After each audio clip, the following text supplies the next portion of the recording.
Halo, selamat siang Bapak Ibu sekalian. Assalamualaikum warahmatullahi wabarakatuh. Salam hormat kami dan juga sampai bertemu lagi ya. Ternyata sudah Rabu kembali. Terima kasih sekali untuk terus setia bersama dengan Rabuan kita dari Center for Bioethics and Medical Humanities UGM.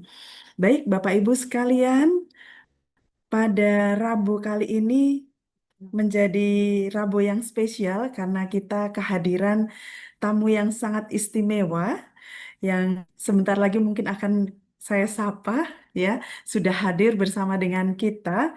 Halo Prof. Hans. Halo Prof. Hans. Can you hear me? Halo, apa kabar?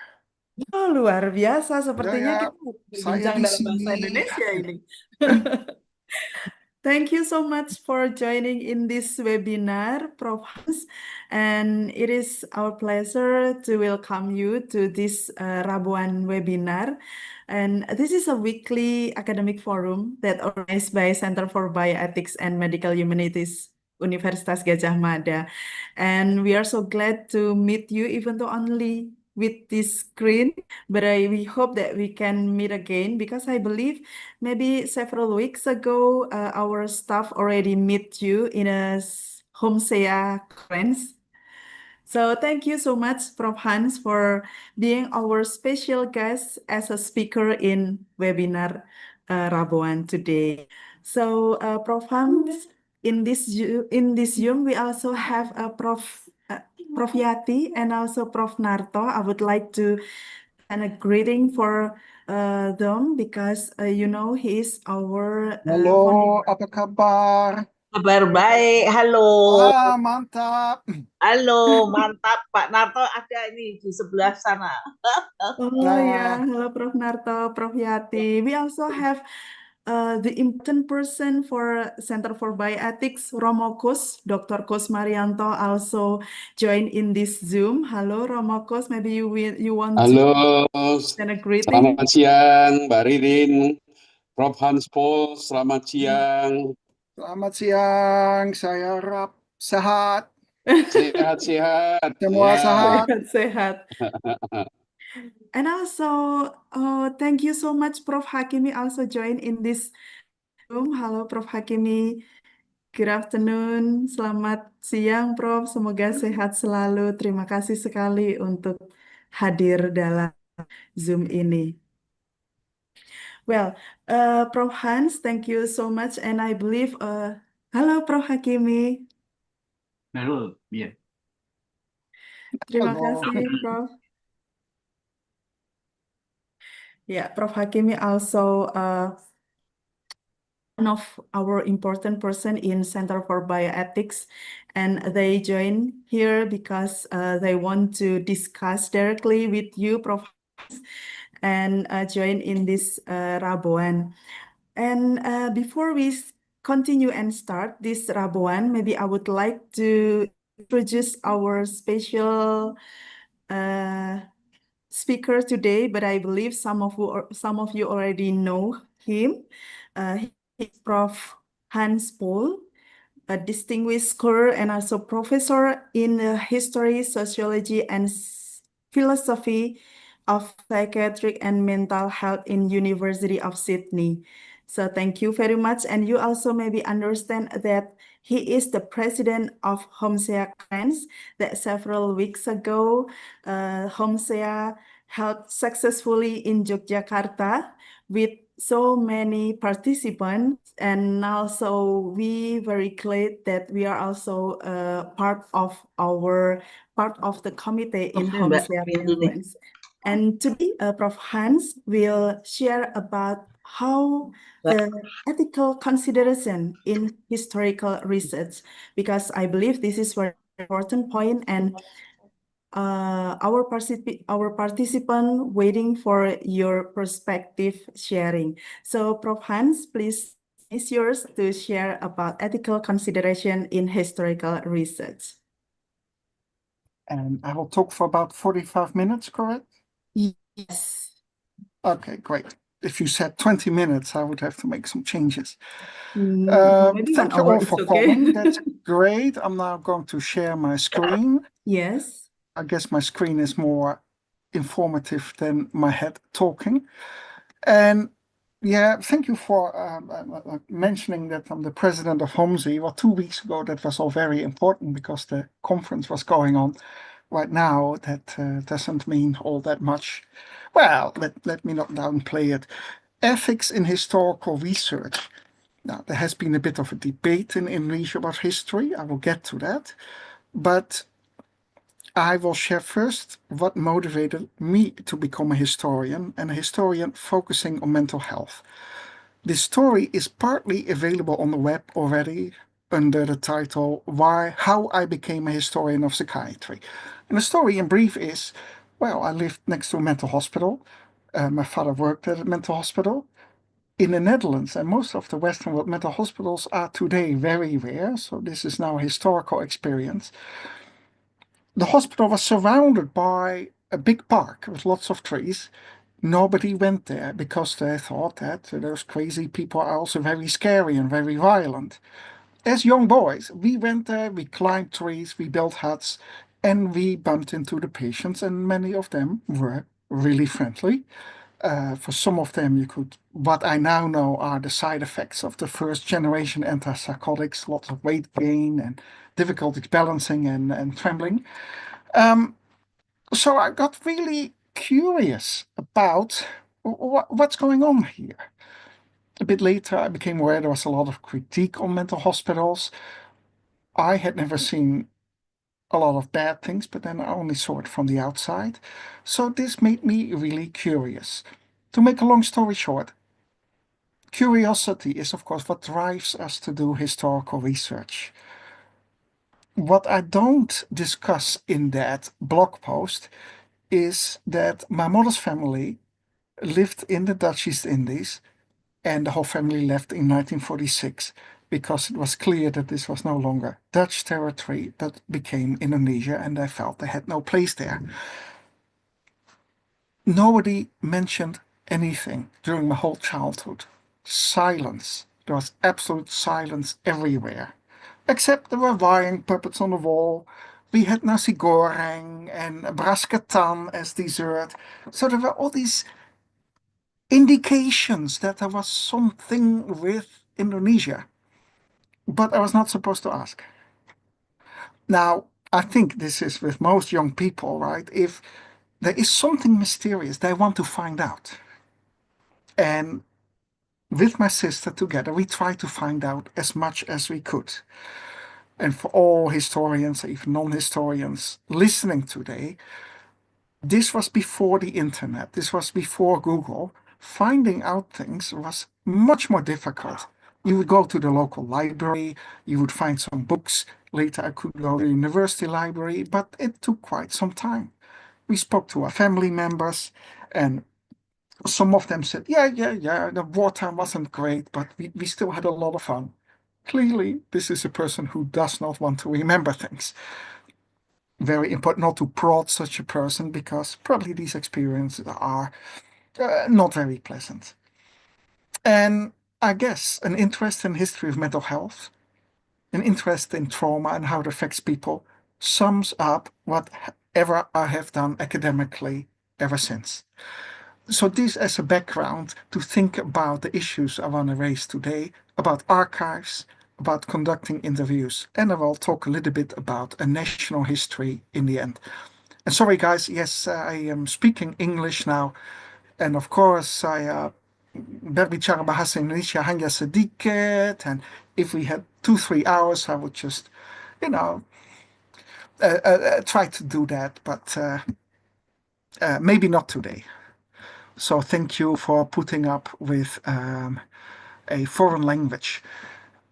My reflections are also based on these 2 books that came out about a month ago.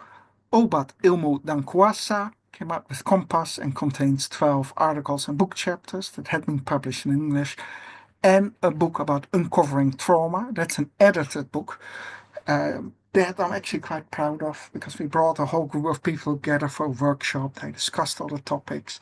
and then we worked with all the authors on the chapters, and I think it has become a very good collection. Now, traditionally people say history is written by the victors. And my history teacher in high school, he was a really good teacher. He said, now imagine that World War II had ended differently and that the Nazis were still in power. What would the history books write about that? And then, of course, we would get history books from the perspectives of the Nazis, of the perspectives of Germans and Hitler, saying that they pursued really noble and beautiful ideals, they encountered lots of resistance, but in the end, they established a empire that was beneficial for all. That history would be really boring to read because, well, it is just justifies the current state of affairs.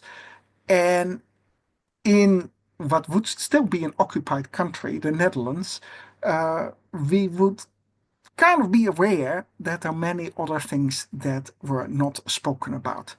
History itself used to be a really boring discipline. It used to be about kings, generals, politicians, diplomats, battles.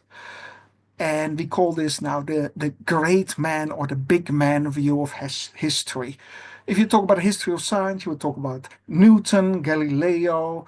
If you talk about politics, we talk about Roosevelt, about Winston Churchill. In Indonesia, we talk about Sukarno and the people who were very active in the nationalist movement. Of course, these stories are very interesting. What instead I had in the Netherlands for history was, of course, the Nazis were evil. We learned about the Dutch East Indies. We learned about the Dutch East Indies Company, about brave Dutch people going by ship all the way to the east, where it was really easy to make money because there were great spices. So those stories were adventurous. And as a young boy, I really wanted to go on such a ship, to go to the other end of the world where everything was so difficult. Not difficult, different. And you might remember, I know that Donald Duck was also very popular in Indonesia. That Donald Duck and the three nephews go to strange foreign countries where they make all kinds of discoveries. Today, history is much more diverse and much more interesting. There's women's history, labor history, social history. There's interest in the different experience of various ethnic groups. Factors like race and social class are taken into account. So rather than one big story of the big and powerful people, we now have a lot of different stories by different groups, different individuals, many different perspectives, many different views, and a much broader focus. If you do this kind of history, you need a new set of sources, or I call it broadly an archive. Your research is, of course, really dependent on what is available as sources, but if those sources are not there, you might have to construct a new archive, or you might have to conduct new data, new sources for use in research. Of course, this is not limited to history. This is true about all disciplines. You should never stop just by thinking these are the data that are available. All right, we use that. We don't try to expand what we know. What is an archive? First part of the talk. Well, this question you see all over the web. It's a bit of a strange question. We could say also, what are sources for historical research or sociological, anthropological, whatever research? An archive is a collection of items. There could be documents, photographs, etc. that provide information on people, places, events, organization, all kind of things. So it's a collection of sources that could be investigated or mined for historical research or any type of research. When I started studying, well, first I told you the story as a kid, trying to find things about the Dutch East Indies. Finding a source before the internet was really difficult. And even when I wrote my PhD, finding sources was a big task. You would first go to your own library, look what is available. Sometimes there were many sources. Sometimes they were not sufficient, and you might have to travel to a different library, for example.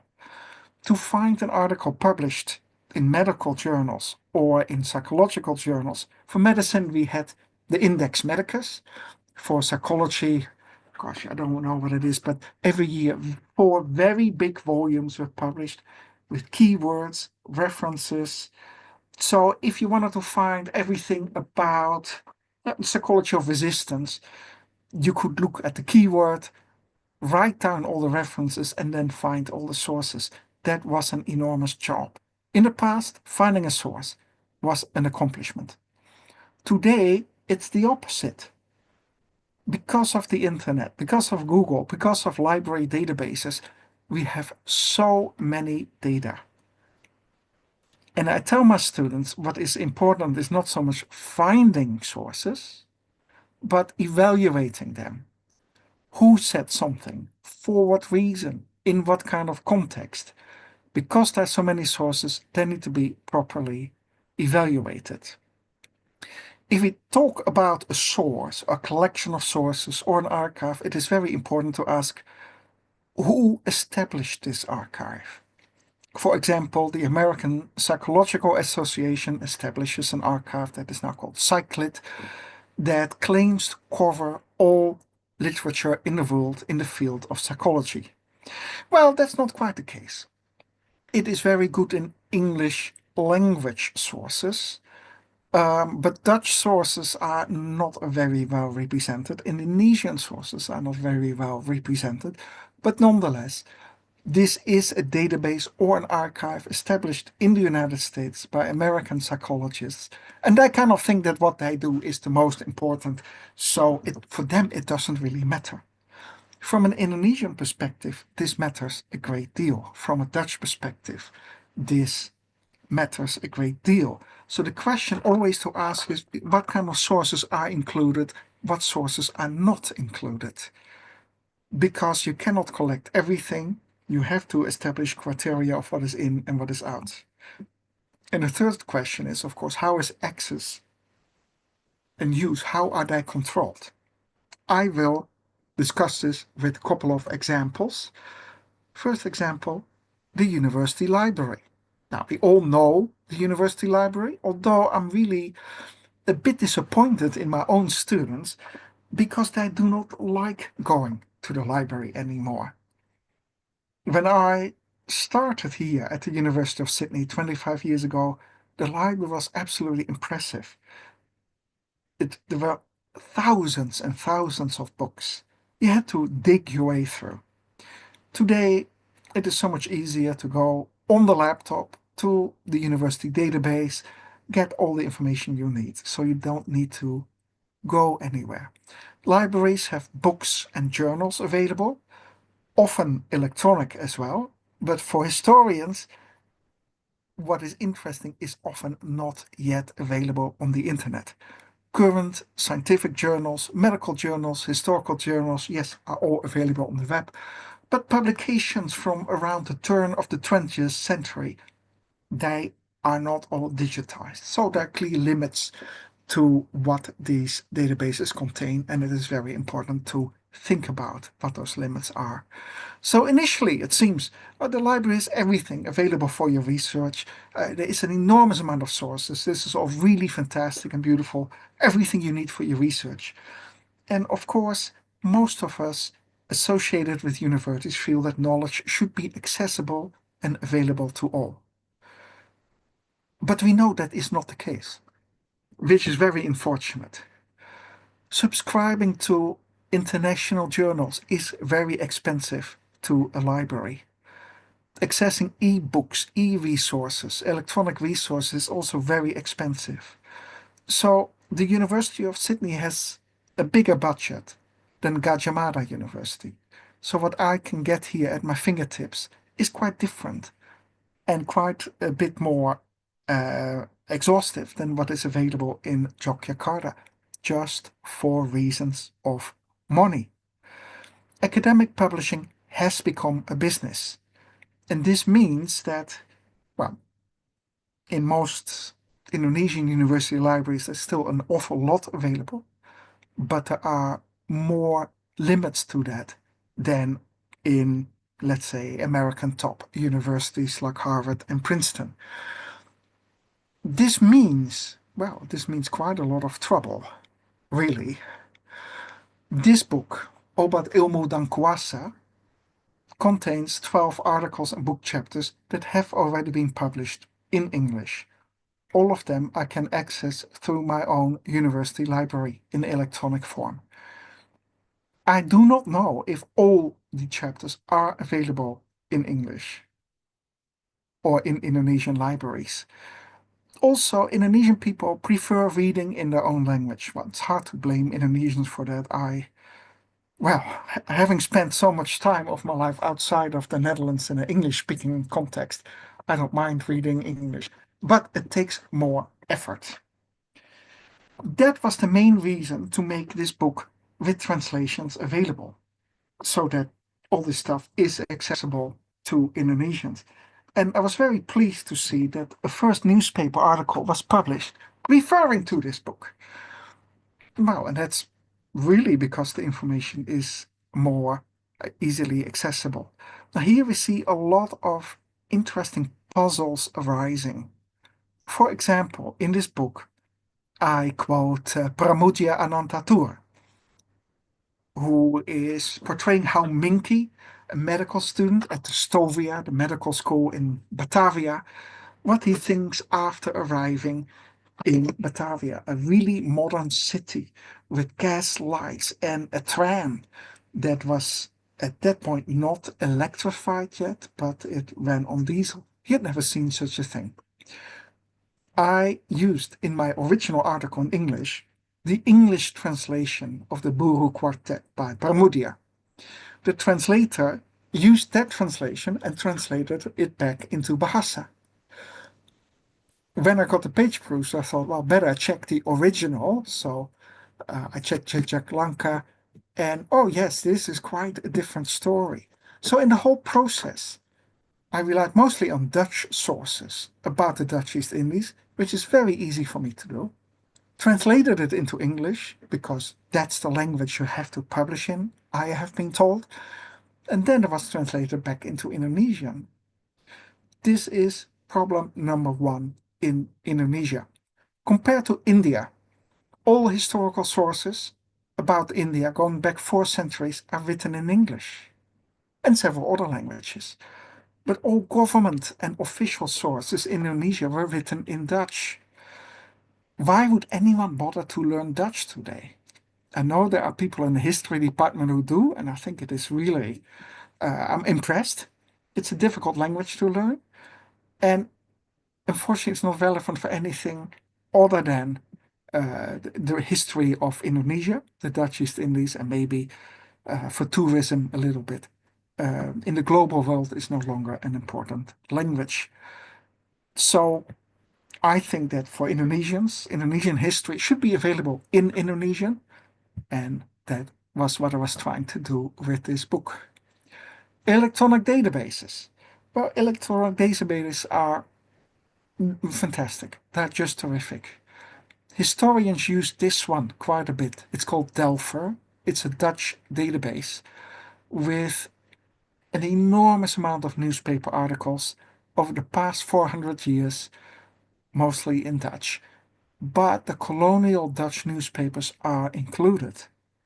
So I was able to track where my grandparents, my great-grandparents lived in the Dutch East Indies, what kind of work they did, just by investigating and looking at this database. And many Indonesian historians use it too. They need to know a little bit of Dutch. There is also an English language interface, so there is the threshold. But the database contains newspapers that were published in the Dutch East Indies, but only newspapers in the Dutch language. It also contains lots of journals and a lot of books, but only those in Dutch. Well, that is pretty amazing, depending on what you're looking for. These sources, colonial Dutch newspapers, represent colonial Dutch perspectives. And for a historian of Indonesia, that is a distinct limitation, because you would want to know about Indonesian perspectives. And in the Dutch newspapers, they are not really there. Big question, where are the Malay newspapers, the Javanese sources? From 1880 on, there was a vibrant culture of newspapers, magazines in the Malay language that was not static at the time, but developing very rapidly. I think that those sources are far more interesting, but you do not find them in this database. There was censorship in colonial times, because the colonial state did not want to have unwelcome news to be broadcast.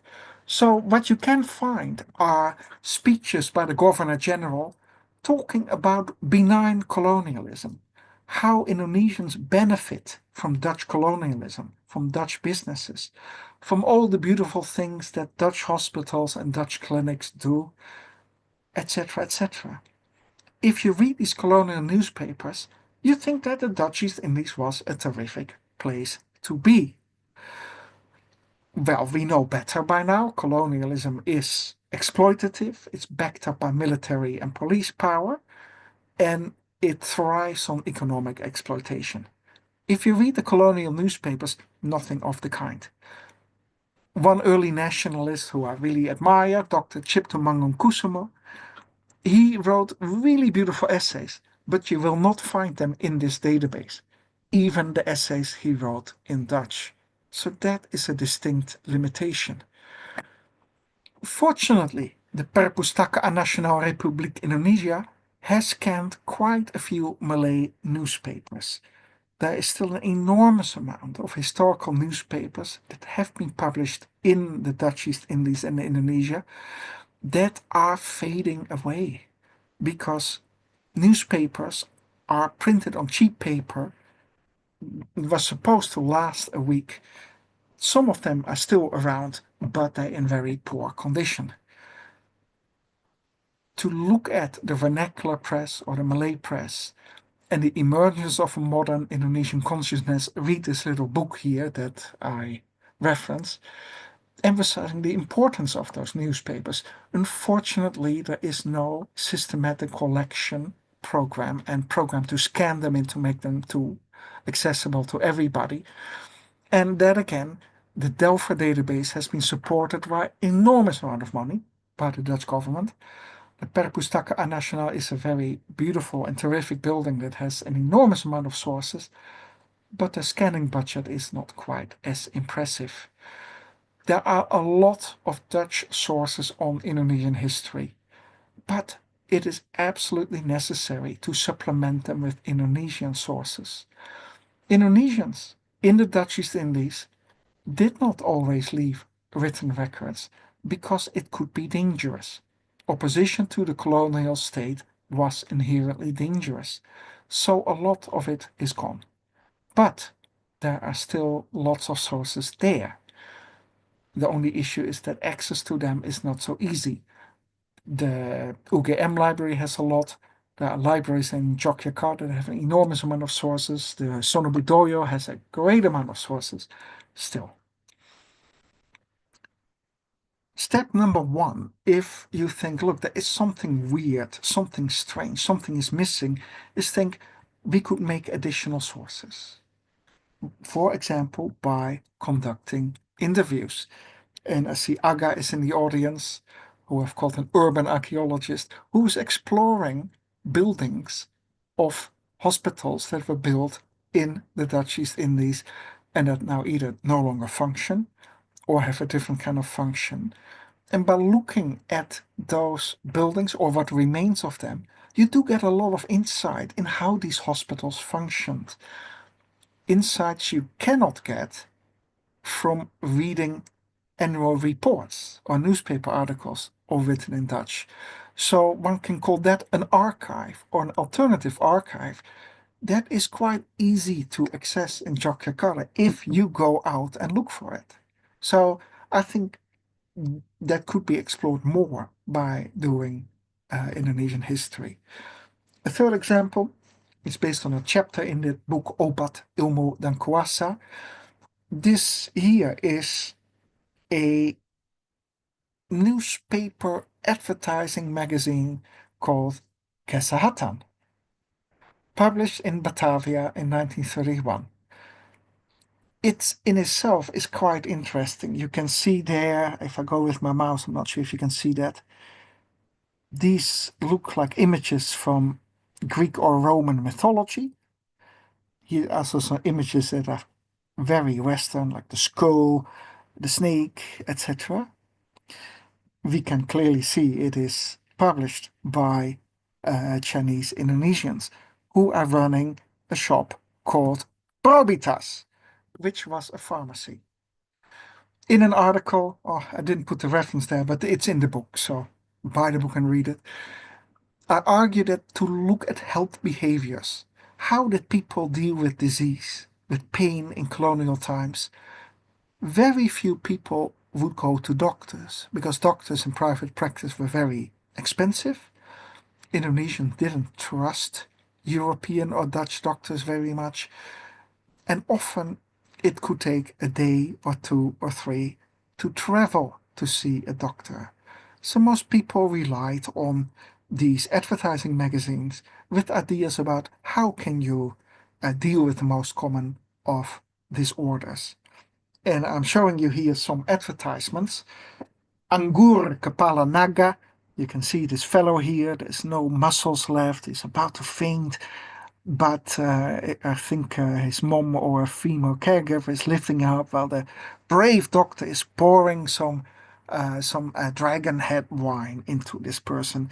And of course, clearly this is helping for this person to recover. The second advertisement I think is just terrific. A big statue with lots of people around it, and there the bottle of medication is like the sunshine illuminating everybody. Fantastic stuff. Then here, krachtpillen. And interesting in this magazine is a mixture of Malay words, Betawi words, Chinese words, and Dutch words. So this is Obat Kuat, power pills. Hercules, of course, refers to Greek mythology and big promises. Obat Otak, or brain pearls, to keep your brain functioning or to make your brain function better, not to forget stuff. You can see that they had a mail order catalog that was mailed out everywhere. And because of the Koninklijke Pakketvaartmaatschappij, or the parcel service, there were deliveries to all places everywhere in the Dutch East Indies. In really remote places, they would come once a month. Other places maybe once a week, once every other week. And there are about 50 pages with all kind of medications that you can order by mail that will be delivered, and that was often the best people could do trying to take care of incidents. Now this is so-called grey literature. These sources have never been collected by libraries or archives because it's frivolous, it's commercial, it is not interesting, it is not scientific or high status enough. So to look at health behaviors, how did people cope with health and disease in colonial times? No, you wouldn't find much information in standard academic libraries. Now, I've been collecting these kind of sources for years because I think they're really interesting. So yes, my personal archive, right to my back in my own bookcases, has a lot of these kind of things. And therefore, it just shows that you cannot just rely on your university library, but you have to collect your own resources. And it is amazing how much stuff is around. In Indonesia, I haven't seen many secondhand bookstores, but there are booksellers all over Facebook, hundreds of them, offering really interesting stuff. So to conclude the section on archives, well, archives or collections of sources are established for specific purposes. So the question is, what is included, what is not, who has access, who controls access. The archives, all data collections have limitations, and it's really important to think about. Different research questions require different sources or archives. So always start with the question, then see what is available in archives that are easily accessible. But if you cannot answer your question, you have to look somewhere else. You need to find the sources you need. You need to be creative. So you should never limit your research because you cannot answer the question on the basis of what's available in the library. One way to expand your sources, and this was absolutely necessary if we move on from the great man view of history of diplomats, presidents, ministers, to include the common people, such as women's history. Different sources have to be used. Women's history started to look at women's magazines that have recipes, all kind of articles, how to keep your kitchen clean, how to raise your children. This is a very interesting question. How did people raise their children in the past? Were they very strict? Were they very flexible? This is very hard to investigate, but the advice columns in women's magazines are a really good source to start with. This means that the source base has to be expanded. So common people are not very well covered in traditional archives. Ministers, politicians, from the newspapers, articles in journals and magazines. Maybe they gave interviews, they might have kept diaries, so they're easy to investigate. But the common people, this is much harder. I actually am surprised. I hope it is changing. But a couple of years ago, I was asking around, well, what kind of research is being done about the Indonesian Revolution, 1945 to 1949? How was it experienced on the ground? We know great stories of the Battle of Surabaya. There are lots of movies about it. Merah Putih, for example, where all the Dutch soldiers are evil baby killers and all the Indonesians are heroes. You need to have an appetite for such kind of movie. I would think it is absolutely important to interview people who were there. And it has to happen today or yesterday because they're getting very old. So that is something I think it would be really interesting because these perspectives, their ideas, their experiences will disappear forever. The War of Independence was different in Malang as compared to Batavia, as compared to Makassar, as compared to West Papua. Of course it was, because they're different areas, different people, different presence of British soldiers, Dutch soldiers, etc. So to get that perspective, interviews need to be done, and maybe local newspapers. This is history on the ground, or grassroots history, common people. Oral history and interviews are of supreme importance here. That can lead to new perspectives and new insights. Well, I already mentioned, right, when I grew up in the Netherlands and there was any talk about Indonesia, there was no talk about Indonesia at all. There was silence, which made me really curious. And I would think, growing up in Indonesia, there were things for sure that you could talk about endlessly and stuff you could not talk about and that nobody spoke about. And that could be quite interesting. Silence is probably related to colonialism, unpleasant facts, but also to trauma, to terrible experiences that people find really hard to come to terms with. Personally, I think history should make you feel uncomfortable. History should question narratives. Why conduct research and then say, oh, what the textbook says is right? That's really boring. Ideally, history should disrupt, should question what is going on, and then establish a new narrative. I became interested in Indonesia because the stories about the Dutch East Indies Company, of these brave people, men mostly, going out to the Indies to explore unknown territories, to go where no one has gone before, well, except Indonesian people, but that didn't matter at that time. What was it like? That was not in the history books I read in high school. Quite interesting. Those books were mostly silent about colonialism. Over the last 10 years, there's been quite a bit of interest. First of all, slavery. The Dutch got very wealthy by selling slaves to North and South America. Dutch never really talk about that because it's an unpleasant topic. Now there has been a lot of research done, and yes, a lot of wealth of the Netherlands comes from the slave trade. A lot of wealth in the Netherlands comes from the spice trade with the Dutch East Indies, and then the plantations, coffee, tobacco, etc., that used on exploitation of labor. Today there's much more available about that. There are also far more nuanced stories about the Second World War. There's more interest in. When I grew up and I read the books, it was, all Dutch people were members of the resistance. All people fought the Germans.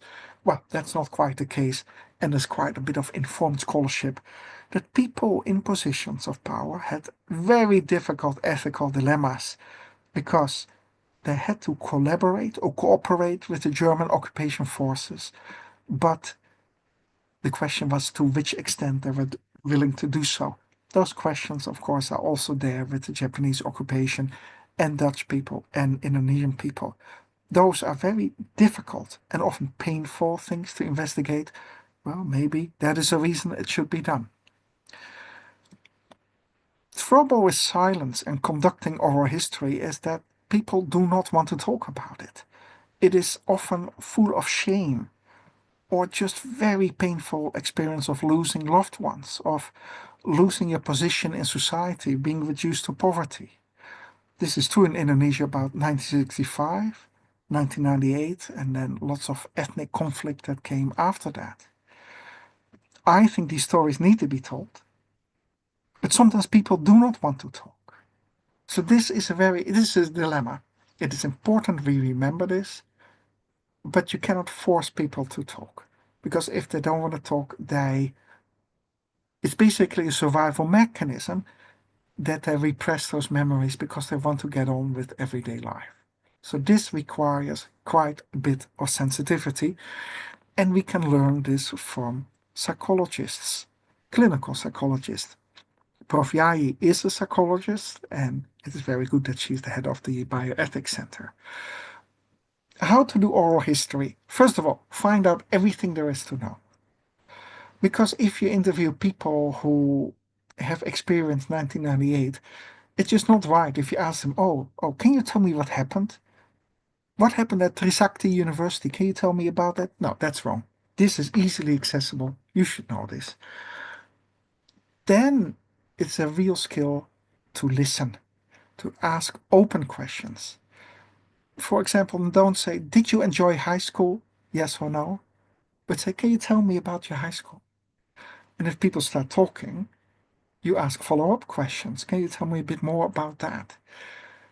Most of us, when we hear difficult stuff, it is, oh, have you thought about this? Or maybe that could solve it. No, that closes off a discussion and stops a person from talking.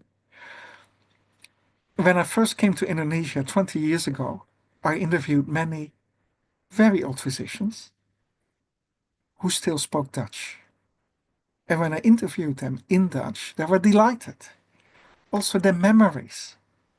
Some of them had gone to medical school in colonial times. Others had parents who spoke Dutch. And in the 1950s, it was still quite common for physicians to speak Dutch. So, in that way, by speaking Dutch to them, I could re-establish that connection and find out a lot more. Now, sometimes more than one interview is needed. Many people in Indonesia and elsewhere do not like so-called fly-in, fly-out interviews. As in, I come and visit you and say, okay, can I turn on the tape recorder? Okay, you had a bad time. Can you tell me more about this? And then after an hour, thank you very much, and you'll never see them again. That is not really a good way to treat people you interview. Sometimes you have to come back. You also have to be willing to provide care by listening. And you have to be prepared that you might hear really confrontative things. For example, I once interviewed a Dutch woman who lived in Jakarta, who had migrated to the Dutch East Indies in 1936, married an Indonesian physician in 1938, and stayed after Indonesian independence. The fact that she was 99 years old was amazing, and that she actually had experienced colonial times and then the Indonesian Revolution. When I visited her, the first thing she said to me, "Oh, yes, I'm 99. I really hope I never will turn 100. I want to die." Okay. You should be prepared. You should be able to handle these kind of expressions. And it is quite difficult. It can be really startling, but people can come up with these kind of things. In an interview I did in Australia, we have a whole problem here with Aboriginal people and the stolen generation, because child welfare officers took young children away quite regularly, which was devastating for the children and devastating for the parents. I interviewed a social worker who grew up in a Catholic family, got pregnant, and was not married. Her child was taken away. And when I interviewed her, this was the first time she had told anyone. Well, at that point, you cannot say, "Oh, yeah, okay, enough about that, but now we go to question 2. Can't do that. You have to think very carefully. I've asked her several times, "Can I use this material in publications?" She said yes. I still am not convinced that I'm going to do this. Or if I will share this information, I will not mention her name. You are dealing with very sensitive information, and you need to give very careful thought how you're going to deal with these data. This is a reason you need to have an ethics application, very important, but that doesn't cover everything. You need to think about these things very carefully beforehand, during, and after. And sometimes people I've interviewed years later still contact me and they want to talk about things. They want to talk things through. That is part of the deal.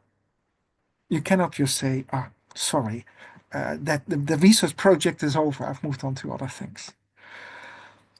These oral histories can provide deeper insights. It gives much more insight. It expands the source base that history is written about. And it's about personal experiences.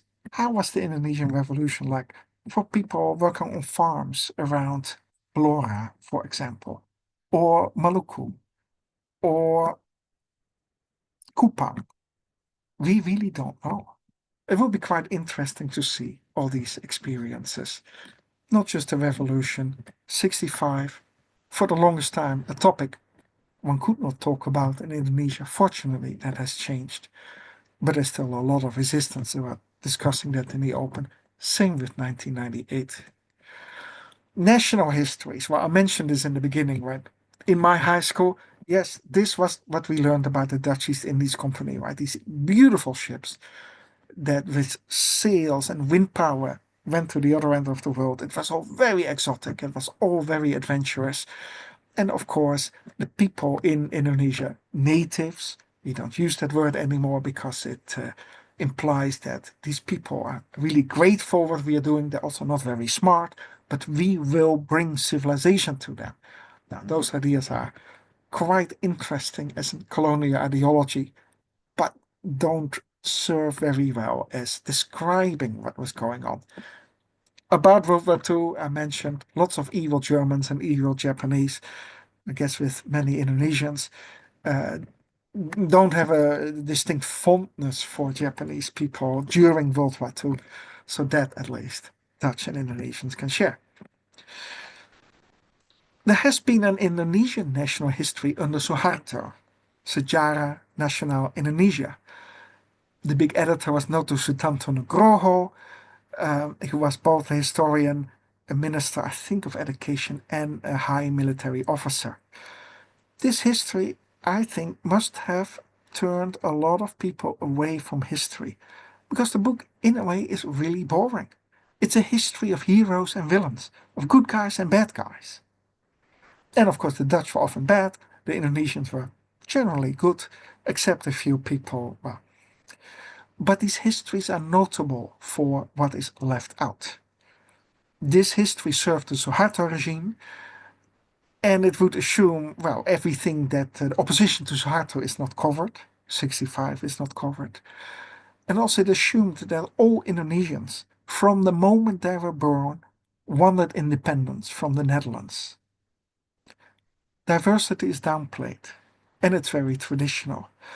Now, in my own work, working on Indonesian doctors and medical students in colonial times, in 1910, most of them were very fond of the Netherlands, because the Netherlands was a source of knowledge, of medicine, of technology. They were not talking about independence, quite the opposite. Many of them wanted a closer association with the Netherlands. And then at some point, they changed their mind, because they thought that progress and development could be brought to the Indies, but that ending colonialism would be the best way to go. And that poses a lot of really interesting questions. Why did they change their mind? What type of experiences was that based on? Did all of them change their mind? No, not really. There were people, doctors who sided with the Dutch till the end. Well, doctors were really scarce in 1950, so they often kept their job, and then nobody would talk about these kind of things. The Suharto history, a great book has been written about it by Catherine McGregor, History in Uniform, and that title really sums up what this history is about. Historians should be creative and look for things that do not make sense, such as Indonesian medical students and physicians who wanted closer ties with the Netherlands. That does not fit the narrative. Now that should be a source of inspiration. What is going on here? Why did I think that way? Why did I change their mind? So, doing historical research or any other type of research, if you want to just confirm that the story you already know is true, I would say, why bother? It's not worth your time. But if you say these stories are funny, it doesn't quite make sense, then you have a question that could be quite interesting to pursue. Now, we had a big dispute. I think it's mostly over, maybe not 100%, of rewriting Indonesian national history, Menulis Ulang Sejarah Nasional.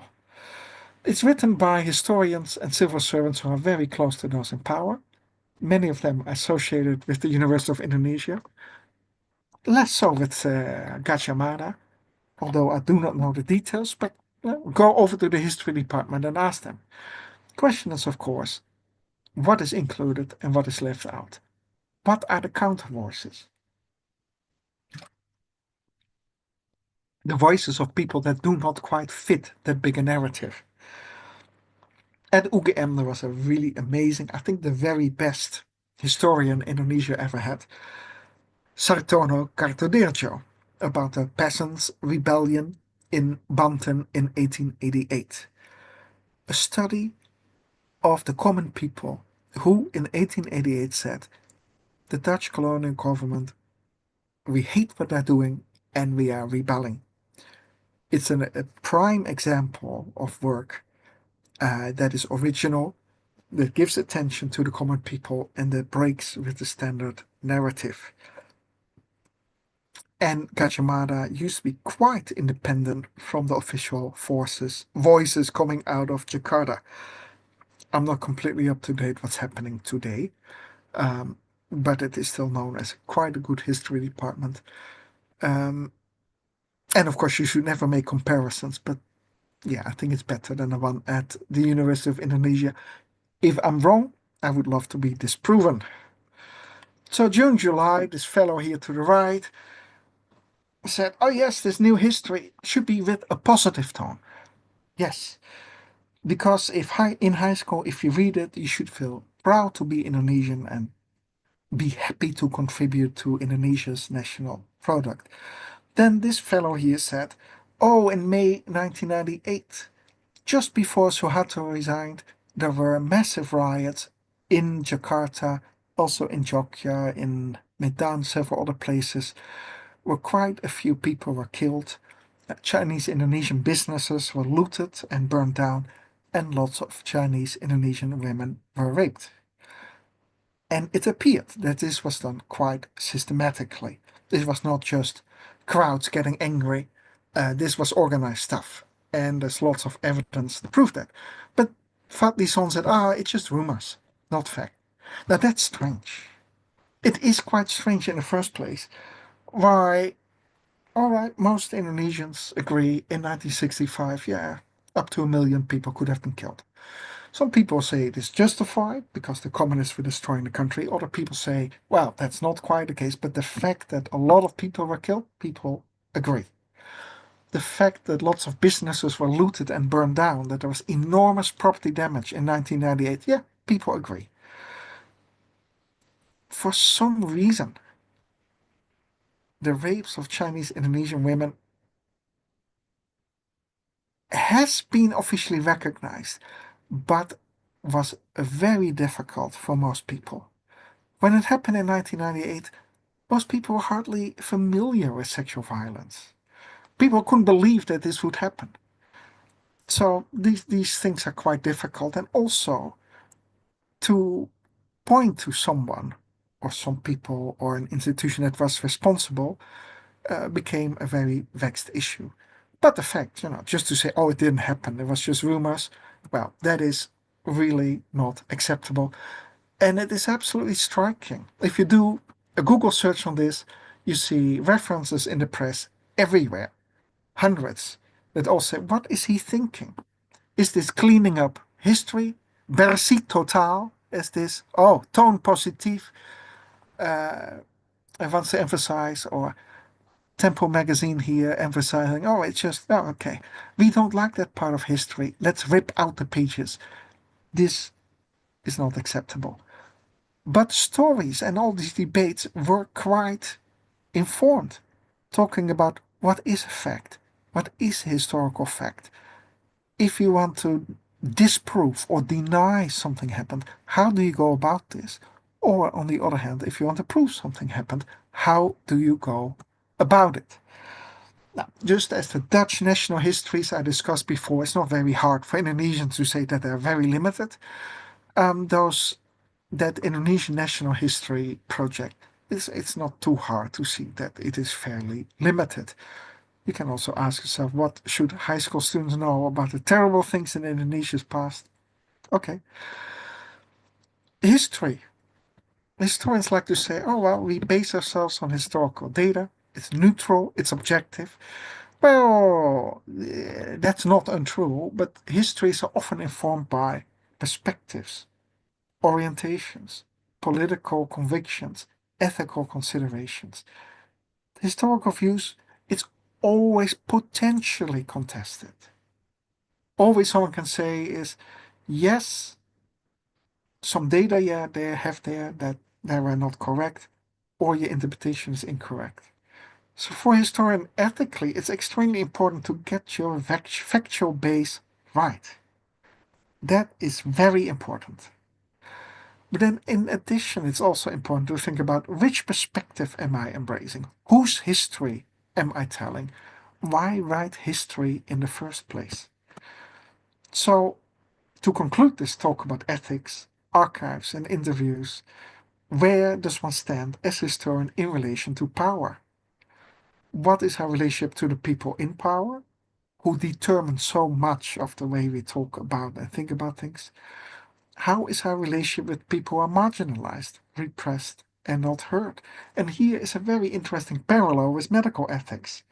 Because doctors, yes, of course, they have their profession to be accountable to, but doctors also primarily have to side with patients. And they have a responsibility to make them better. And doctors always have been in trouble because they realize if there is trouble somewhere, you see the results. If someone is tortured, or if there has been violence, fights, you see the results in your emergency department in the hospital. And this can cause quite a bit of issues for physicians who want to provide care and sometimes are not supposed to.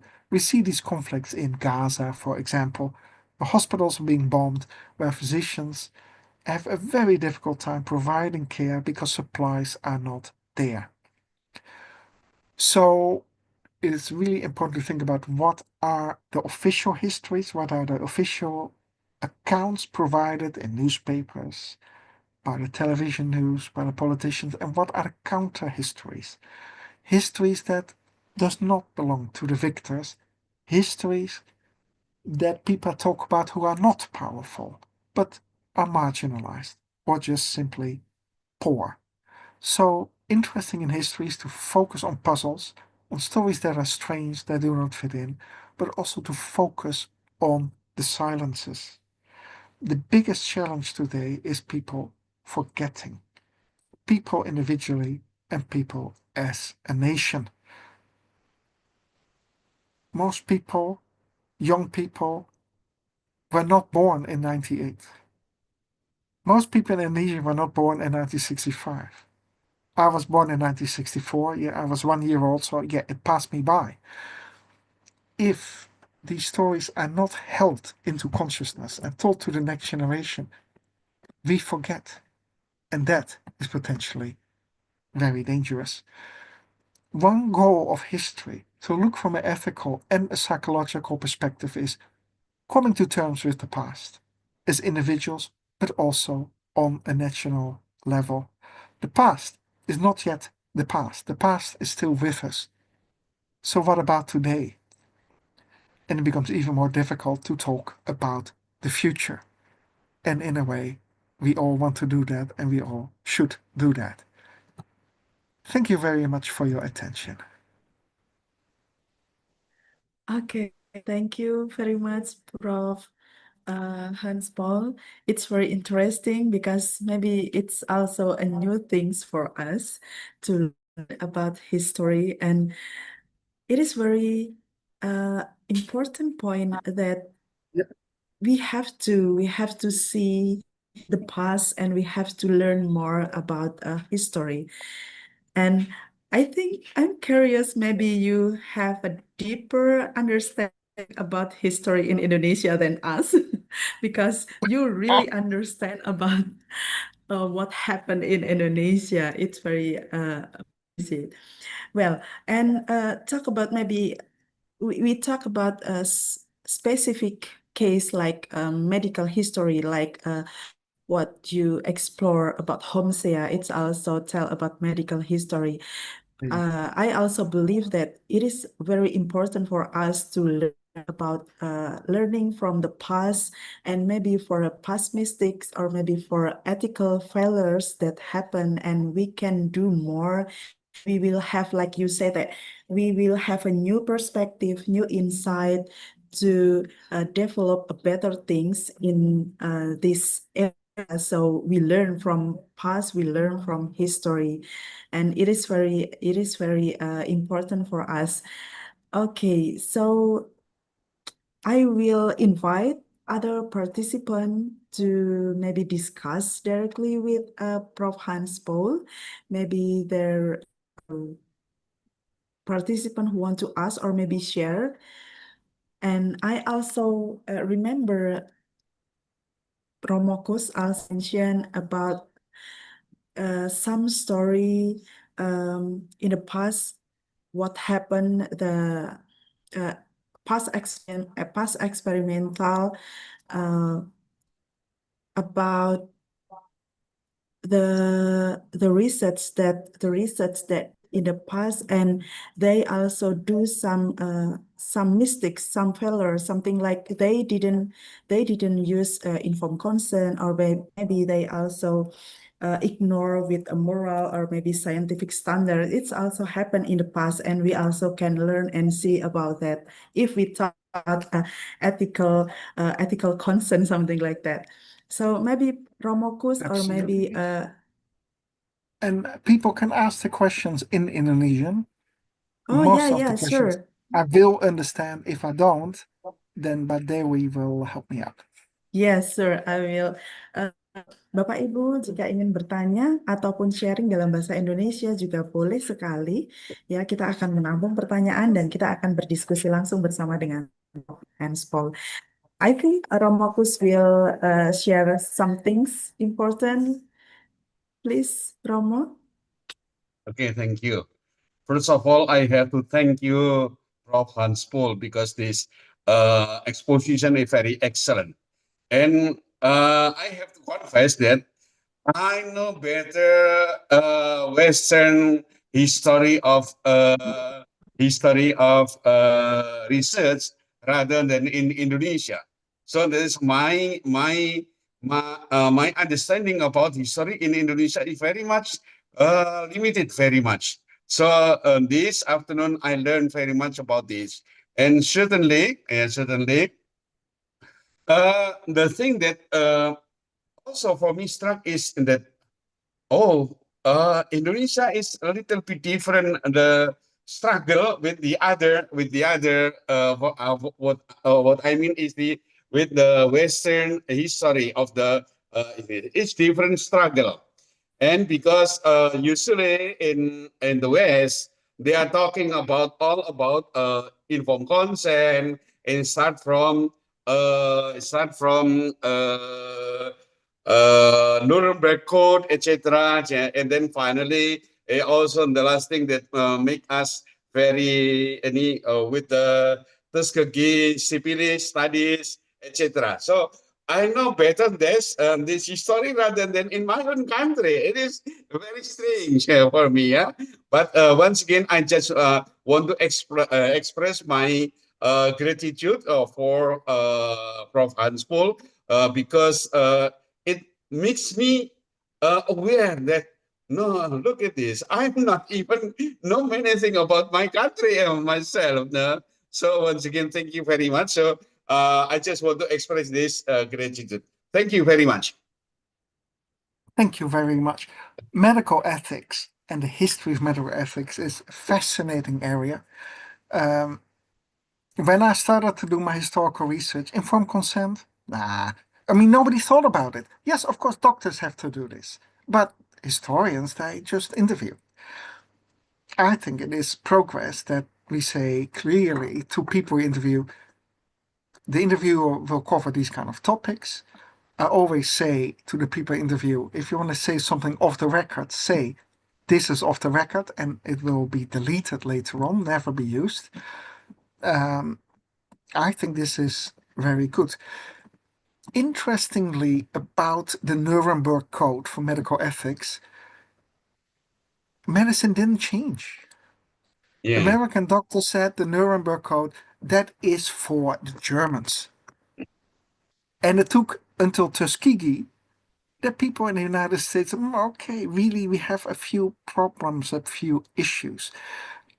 I think any textbook about medical ethics should discuss cases that happened in Indonesia, that if we look back were problematic, that might not have appeared problematic at the time, and that have shaped thinking among Indonesian doctors.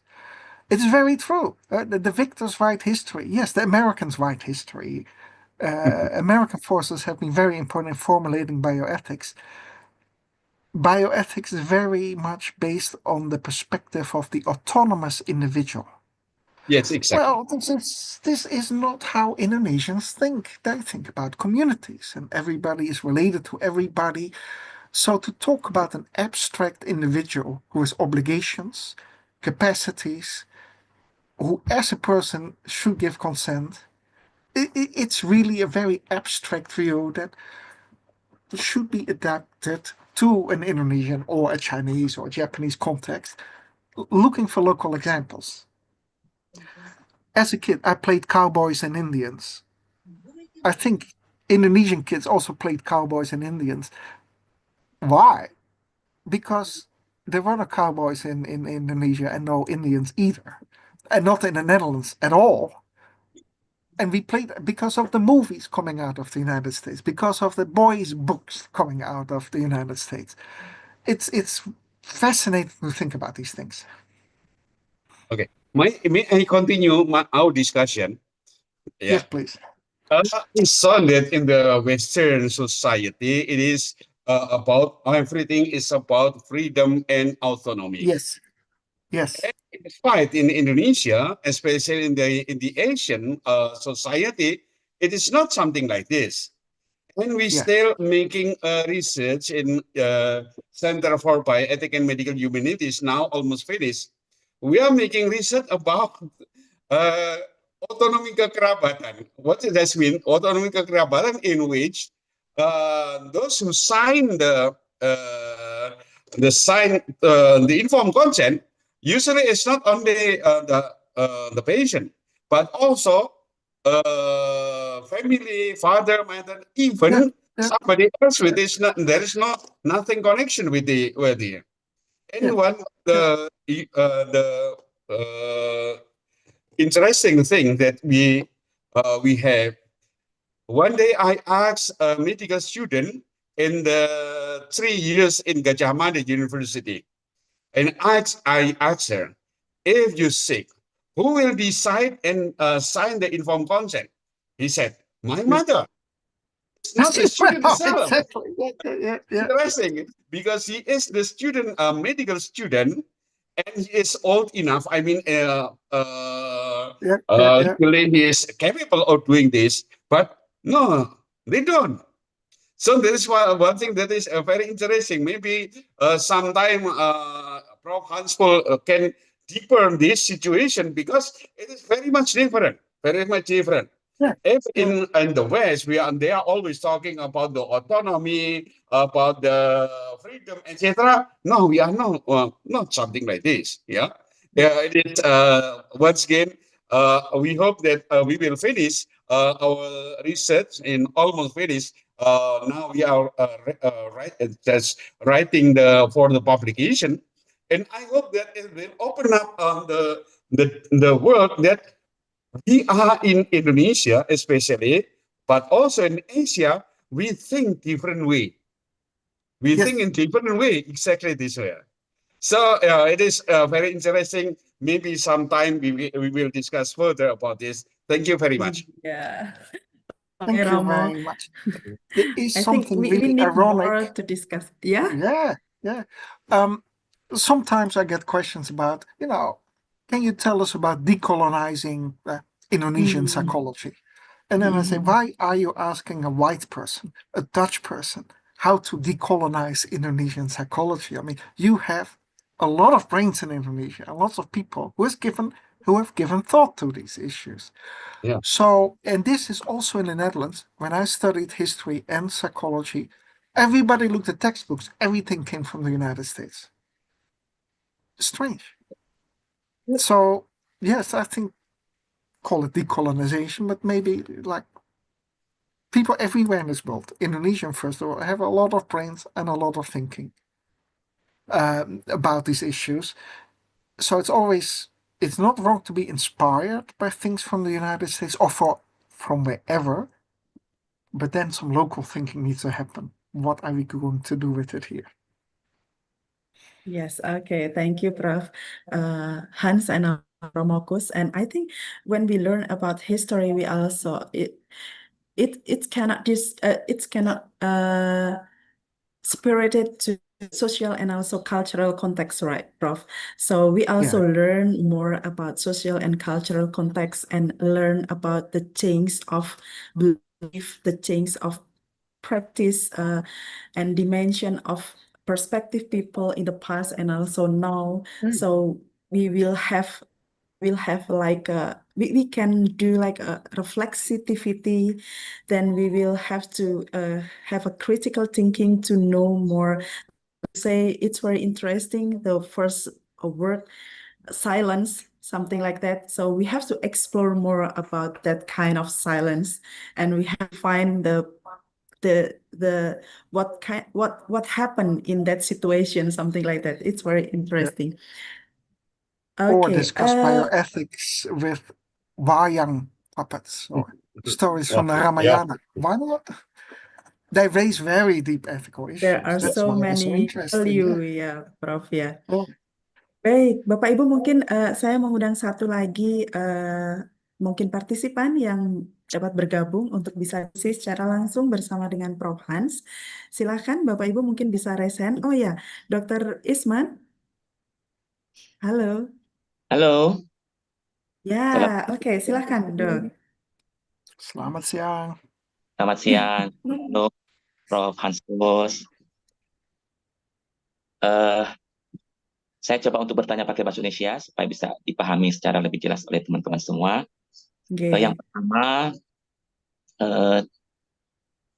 ada banyak peristiwa sejarah yang terjadi di Indonesia sejak dari zaman prasejarah sampai saat ini.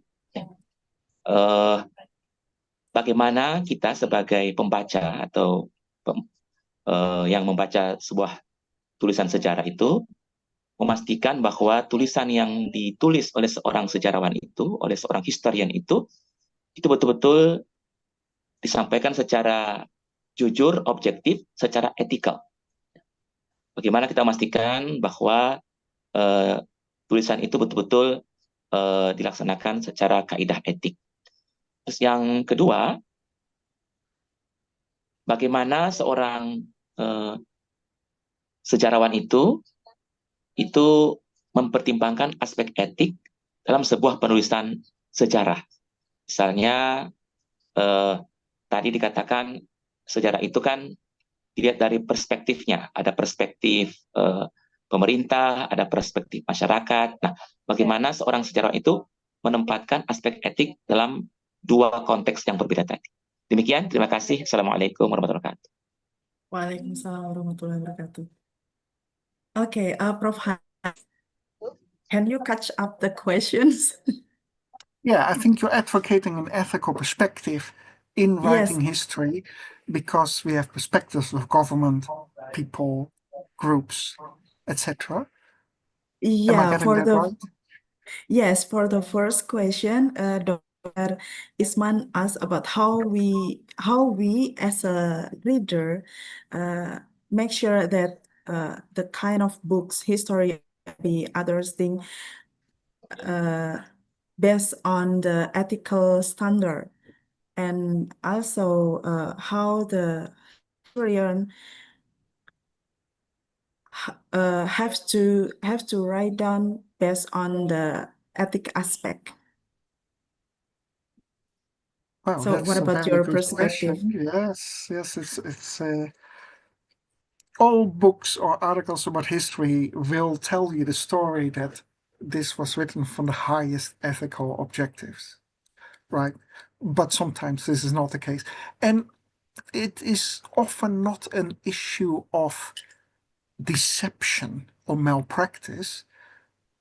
It could be an issue of familiarity or lack of familiarity. To Americans, I say these days, American students in high schools, because many high schools are now saying, oh, there are lots of books in the library that should go because for whatever reason. I think high school children, if books are banned from your local library, you should go to the bookstore and read them immediately. There must be something to them that's interesting. Reading history or any political account is always an issue of reading between the lines. What is really being argued here? Which positions are defended? Which positions are not? Someone from the business school once told me, if you apply to a business, you want to know how the business runs, don't talk to the president or the CEO, but talk to the janitor or talk to the people at the reception desk. They know everything and they have the least power. And I think in history there's something to that. If a history glorifies a former president or a general or someone in power, it is, of course, many politicians have done many great things. But I personally really think stories of people who have very little at stake and very little power can be quite informative. Yesterday, I spent the afternoon talking to people who each of them spent about 5 years in a mental hospital. And they had amazing stories to say. And had enormous insights. Because, of course, people who run mental hospitals, be they psychiatrists, doctors, nurses, the bad stuff they are not going to tell to the whole world. And that could be because they think they are exceptions and not the rule. But these people actually were patients. Yeah, they know how a mental hospital was run. So listening to them was quite informative. Now, to do the right thing as a historian is an interview is a data point. And it is important to put those stories next to stories you find in newspapers, in annual reports, in interviews you do with doctors. An interview is a memory. Memories are always colored by political perspectives, convictions that do not necessarily falsify memory, but highlight elements, specific elements, and downplay other elements. So always look for the factual basis if people refer to actual events, compare voices, interviews. And yes, we'll never get to the end of it, right? There's always a different perspective possible. So maybe I think personally it's interesting more to look at something that might contradict a generally accepted view. If someone in medicine would say, I have some really good research and it shows that smoking is very healthy, I will be really curious. If someone says I published research that says smoking is dangerous, like, yeah, we know that by now. But for the longest time we didn't, because that research was held back by tobacco companies. So this kind of dynamic, in what kind of context, in what is the field of power, what are the power relationships, keep that in mind, thinking and evaluating sources. But it's not so easy to talk about this in general terms. But yeah, these are some general comments I could make about that.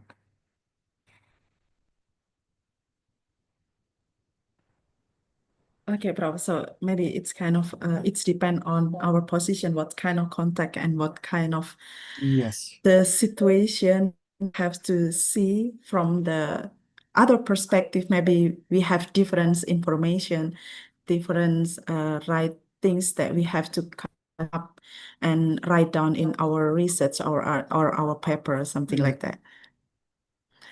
Oke, Dr. Isman mungkin ada pertanyaan yang lebih mendalam. Ini sepertinya juga masih ada pertanyaan lagi nih. Cukup, makasih. Cukup. Baik, baik.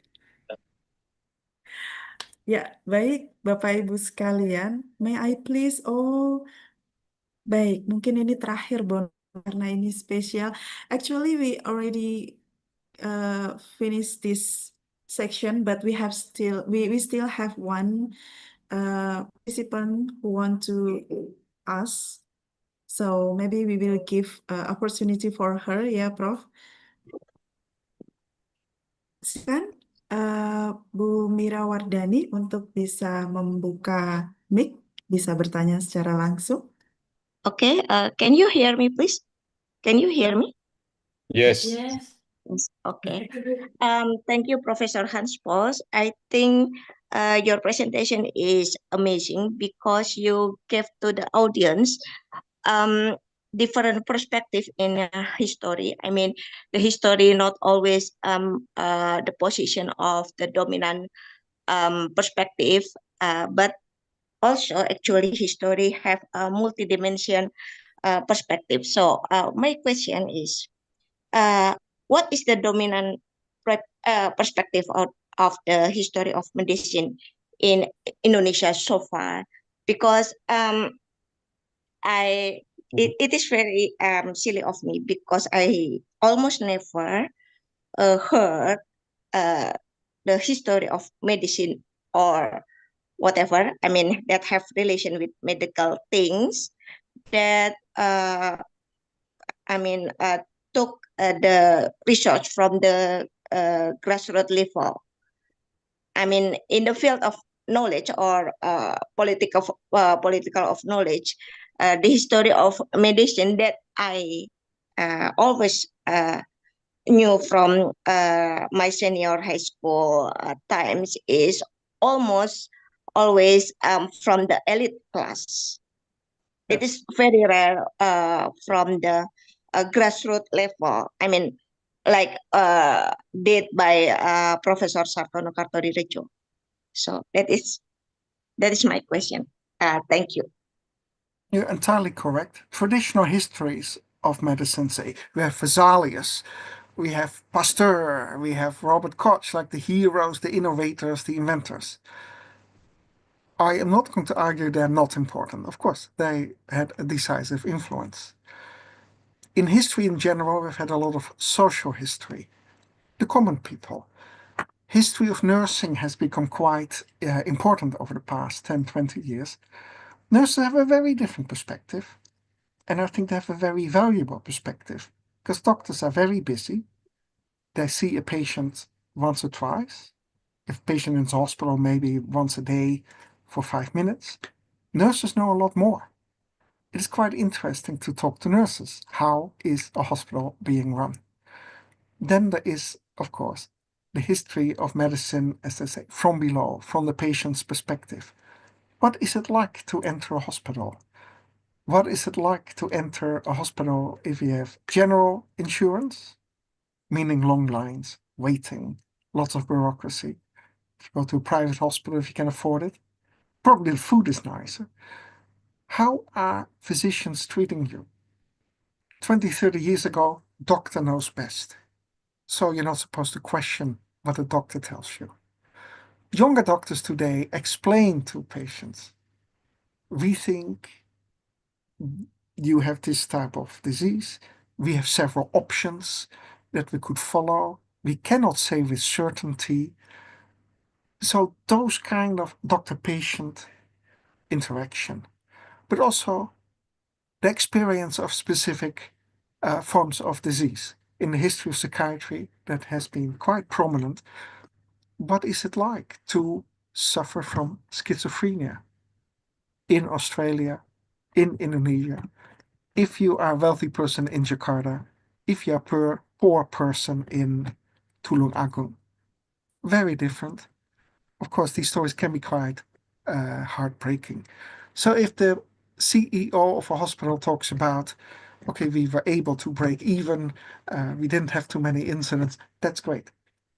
That perspective is not necessarily wrong. But what happened in everyday interaction between doctors and patients, it's a very different perspective. And in this Center for Bioethics at UGM, there's quite a lot of research going on exactly that, because it is very important. And then patient history, of course. Doctors can learn a lot from that. Doctors who become sick themselves are often really interesting people, because they have to cross the floor, so to say, from being a doctor to being a patient. And many of these doctors realize, wow, never thought of that. So those doctors often have really interesting perspectives to contribute. So to make a long story short, history of medicine, an awful lot of perspectives, and many different approaches to think about it. For my own book, Merawat Bangsa, or Nurturing Indonesia, I took this thought, medicine is a tool of colonialism. And I said, nah, not always. Medicine can be a tool of decolonization. Look at these Indonesian doctors, like Dr. Sutomo, Dr. Chipto, who are, and Dr. Sarjito, of course. I'm talking for UGM, so we'll mention Dr. Sarjito. They're all Pahlawan Nasional for a reason. I think it is great that there are Pahlawan Nasional who are not members of the military.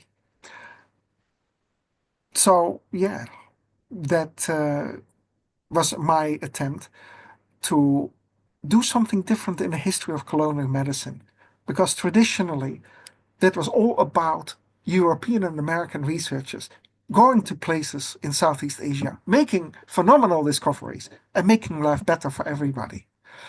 Well, I don't think that you cannot tell that story anymore like that, just like that. Okay, baik. Thank you very much, Prof. Hans Paul. I think we have to invite you as a speaker for more session discussion, I think, next time, because it's very interesting. It's not enough only one session, RABOAN. Maybe next time we have to discuss with Prof. Hans. Okay, thank you very much, Prof. Hans. Looking forward to for it. Thank you, audience. Thank you for Thank you coming. for your Thank you perspective for sharing, for your expertise. Of course, we believe that it will enrich our understanding, and we are truly grateful for your time. and in this advancing dialogues of bioethics Rabuan. Well, and as we come to the end of this inspiring session, we would like to give our express appreciation for Prof. Hans Pols, who give our insightful presentation. So on behalf of the Center for Bioethics and Medical Humanities OGM, we would like to present this certificate. Maybe the committee can show the certificates for Prof. Hans Pohl. Thank you very much. This is our appreciation as your time and your really great expertise sharing for us. Thank you very much, Prof. Hans Pohl, for today's discussion sharing. Terima kasih banyak. Sampai jumpa lagi. Terima Sampai kasih. jumpa lagi. Baik, Bapak Ibu sekalian, terima kasih sekali Romokus, Prof. Narto, Prof. Hakimi, Prof. Yati, dan juga rekan-rekan semuanya yang sudah hadir dalam Rabuan kali ini. Dan tentunya thank you once more, thank you very much Prof. Hans Pohl. And actually we have like a course, help course yang masih dibuka Bapak Ibu sekalian. Nanti pada tanggal 21 kita akan mengadakan sampai kurang lebih 8 hari ke depan. Dan ini masih secara online, jadi Bapak Ibu boleh sekali untuk segera register ya sebelum nanti kita kembali ke offline lagi, sehingga ini memudahkan waktu Bapak Ibu dan juga agenda-agenda juga nanti akan bisa tetap dilaksanakan gitu ya Bapak Ibu ya untuk bergabung di health course secara online bersama dengan kami di Center for Bioethics and Medical Humanities UGM. Baik, terima kasih kepada seluruh partisipan yang sudah gabung di sini. Oh ya, kita masih ada satu informasi lagi. We will have a visiting professor, Prof. Dick Williams from Amsterdam University Medical Centers yang akan membahas tentang ethical decision making dan juga akan ada beberapa teaching ethics di UGM bersama dengan para mahasiswa dan insya Allah nanti juga akan bisa dibuka untuk rekan-rekan jika banyak yang tertarik untuk berdiskusi bersama dengan kita. Baik, ada lagi? Oh, nah, ada lagi. Silakan Bapak Ibu untuk bisa mengupdate seluruh informasi terkait dengan CBMH, juga terkait dengan Magister Bioetika UGM, untuk bisa men-scan barcode dan mengunjungi sosial media kita. Dan jangan lupa untuk bisa mengisi link presensi ya Bapak Ibu ya. Baik, terima kasih sekali untuk kebersamaan kita selama 1,5 jam lebih. Luar biasa sekali diskusi pada siang hari ini bersama dengan Prof. Hans. Semoga nanti we will meet again in the other section ya Prof ya.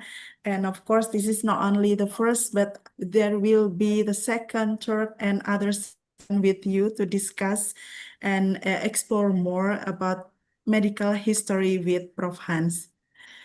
Baik, Bapak Ibu sekalian, selamat sore. Sampai jumpa lagi dan selamat melanjutkan aktivitas yang lainnya. Semoga sehat selalu dan Assalamualaikum warahmatullahi wabarakatuh. Terima kasih. Terima Thank you. kasih. Terima kasih. Sama-sama. See you next time. Next time indeed. Yes. And Dick Willem sangat pintar. Terima kasih Bapak Ibu sekalian. Terima kasih Prof. Hans. See you. Okay. Yep.